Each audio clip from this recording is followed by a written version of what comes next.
Hi there, I'm Miss Mac. Thank you so much for attending my virtual open house this year. And again, this is for my Honors English 1 classes. So if you're here from Puente, go back to the Padlet and find the Puente one. But this is for all of my Honors English students. All right, and you can view the slideshow as well at your own pace, but I just wanted to go through it since unfortunately we're still not here on campus for open house.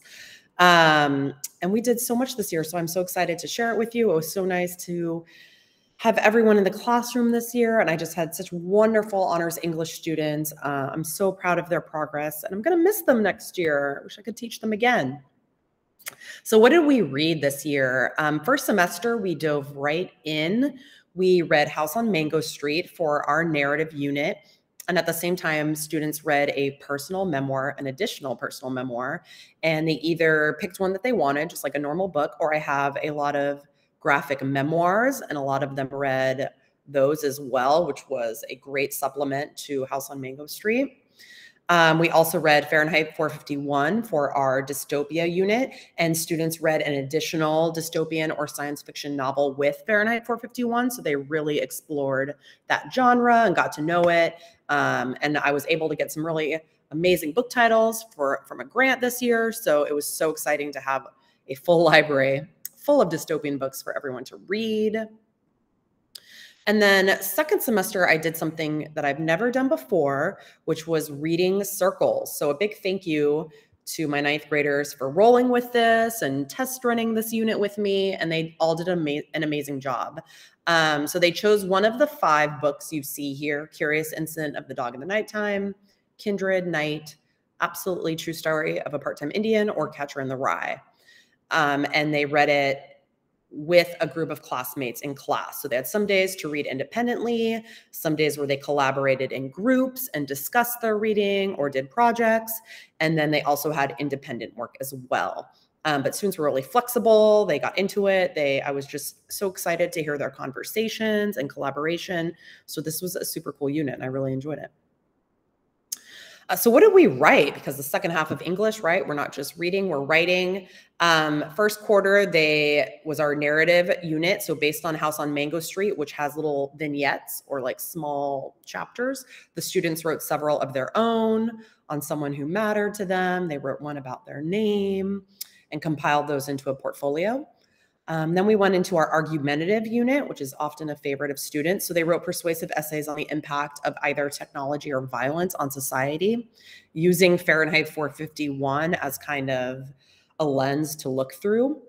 So kind of comparing what do we see in that novel as far as the future of violence and technology, and like where are we in our society right now.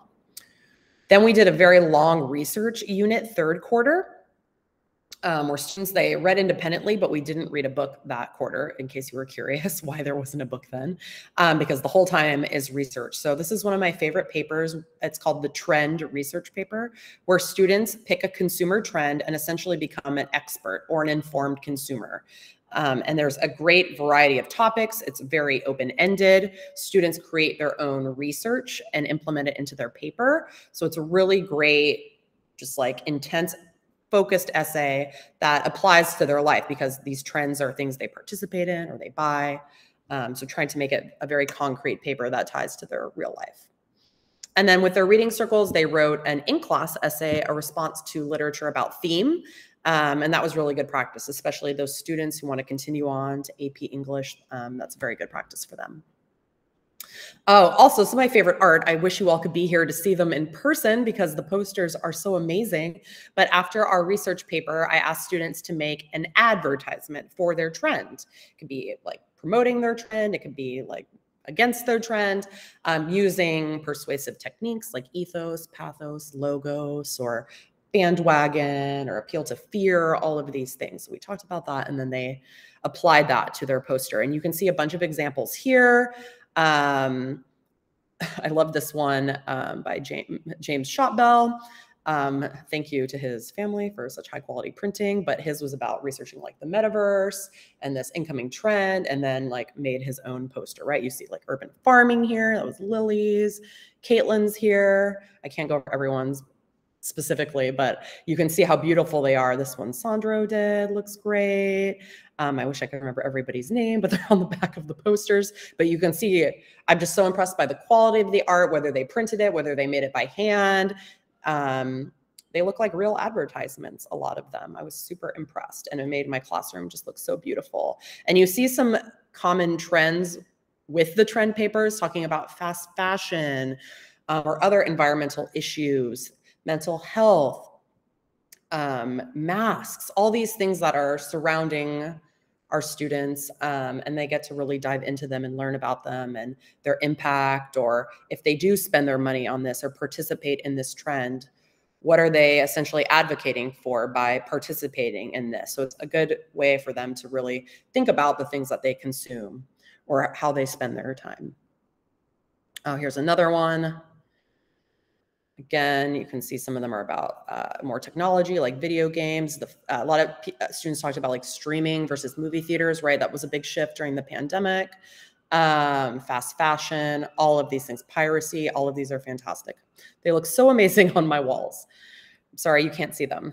Oh, in addition, we have our yearly activities. So usually every Monday, there's a recurring activity that we do. So throughout this year, students learned over 30 words of the week, which they had to find scavenger hunt style if another teacher said them, or they had to use them themselves. So hopefully these words stick with them for their entire lives. They'll never forget them. And they also learned over 250 Greek and Latin roots. So you can see here below all of those roots up on the wall in my classroom, and they went over every single one of those. So exciting.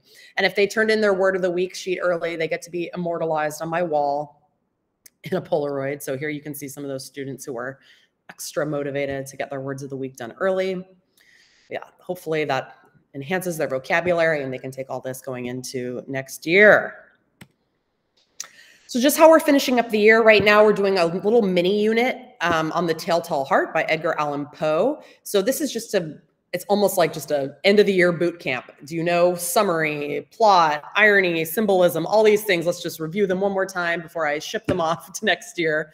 They'll do a little bit of writing. We'll watch some film versions and do that. Nothing too heavy, but something just to keep our brains working until the end there. So that will take us through the end of May. And then I'll also be handing out summer readings soon so that if they are going into 10 honors, they know what to expect.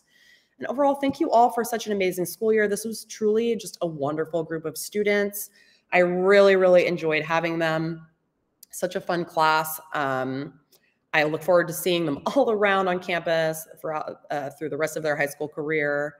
I hope everyone has an amazing summer. Thank you for your support this year. And you can always reach out to me if you have any questions or need anything. Take care. Bye.